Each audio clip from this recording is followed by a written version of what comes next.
পিঠেপুলির মরশুমে খেজুরের পাটালি আর নারকোল দিয়ে পাটিসাপটা খাবো না তাও কি হয়? তাই বানিয়ে নিলাম পাটিসাপটা। নমস্কার বন্ধুরা, আমি অপালার রান্নাঘরে আপনাদের সকলকে স্বাগত জানাই। রেসিপিটা শেষ পর্যন্ত দেখার অনুরোধ রইল, আর ভালো লাগলে আমার চ্যানেলটাকে সাবস্ক্রাইব করে আমার পাশে থাকার অনুরোধ রইল। তাহলে আর একটুও দেরি না করে রেসিপিতে চলে যাই। প্রথমেই আমি পাটিসাপটার ব্যাটারটা তৈরি করে নিচ্ছি। তার জন্য এখানে নিয়ে নিয়েছি 1 কাপ পরিমাণ আতপ চালের গুঁড়ো, 1/2 কাপ ময়দা। প্রথমে এই চালের গুঁড়ো আর ময়দাটাকে একটা বড় ছাঁকনির সাহায্যে একটু ছেঁকে নিচ্ছি, যাতে এর মধ্যে কোনো দানা না থাকে। এবার এর মধ্যে দিয়ে দিচ্ছি 1/4 কাপ সুজি, দিয়ে দিচ্ছি সামান্য একটু নুন। এবার এই শুকনো উপকরণগুলোকে একটা চামচের সাহায্যে একটুখানি ভালোভাবে মিশিয়ে নিচ্ছি। এইবার এখানে আমি দুধ নিয়ে নিয়েছি, 1 কাপ পরিমাণ দুধ নিয়েছি। দুধটা অল্প অল্প করে এখানে মিশিয়ে আমি একটা ব্যাটার তৈরি করে নেব।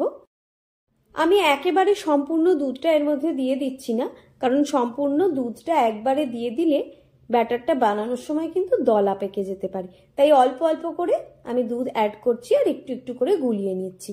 1 কাপ দুধ পুরো লেগে গিয়েছে, আরও 1 কাপ দুধ আমি নিয়ে নিয়েছি।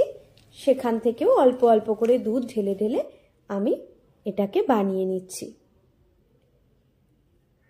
এই দেখুন, এই রকম ভাবে ব্যাটারটা আমি তৈরি করে নিলাম। আপাতত এইটুকু দুধ আমার বেঁচে গেল, যদিও পরে আমার আরেকটু দুধ লেগেছে, সেটা যেমন যেমন অ্যাড করেছি আমি দেখাবো। নিয়ে নিয়েছি এখানে 1/4 কাপ পাটালি গুড়।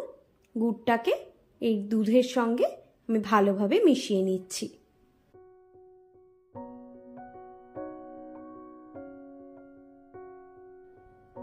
আশা করি আপনারা ঘনত্বটা দেখে বুঝতে পারছেন কেমন হয়েছে। এবার আমি একটা ঢাকা দিয়ে একটু রেস্টে রেখে দেব, তার কারণ সুজি দিয়েছি তো এর মধ্যে, সুজিটা ফুলতে সময় লাগে। 1/2 ঘন্টা মতো রেস্টে রেখে দেব। ততক্ষণে আমি একটা নারকোল নিয়ে নিয়েছি, নারকোলটাকে কুড়িয়ে নিচ্ছি। এই যে নারকোল কুড়ানোর যন্ত্রটা না, খুব সুবিধে হয় এতে।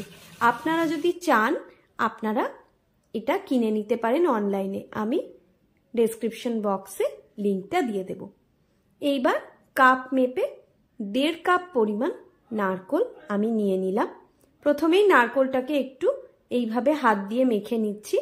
তারপরে 3/4 কাপ পরিমাণ পাটালি গুড় এর মধ্যে আমি দিয়ে দিলাম। গুড়টাকে একটু ভেঙে ভেঙে নিচ্ছি বড় টুকরোগুলো। এইভাবে নারকোলের সঙ্গে গুড়টাকে একটু মিশিয়ে নিই। তারপরে আমি গ্যাসের ফ্লেম অন করে এটা বসিয়ে দিলাম।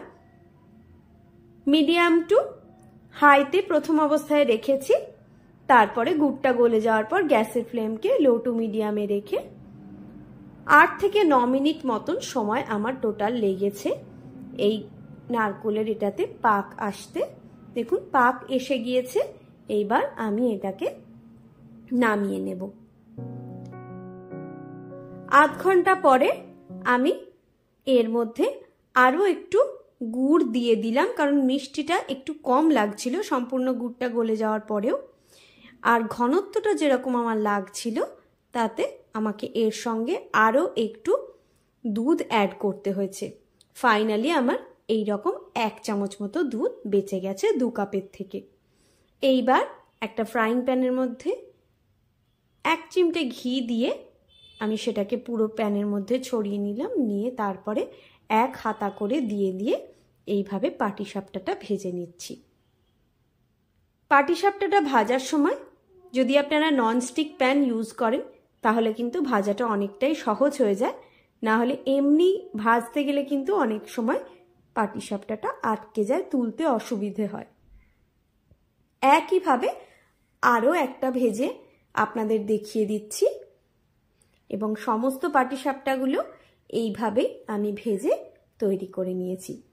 ভিডিওটা সম্পূর্ণ দেখার জন্য অনেক ধন্যবাদ। রেসিপিটা ভালো লাগলে ভিডিওটাতে একটা লাইক দিয়ে আমার চ্যানেলটাকে সাবস্ক্রাইব করে আমার বন্ধু হয়ে পাশে থাকার অনুরোধ জানালাম।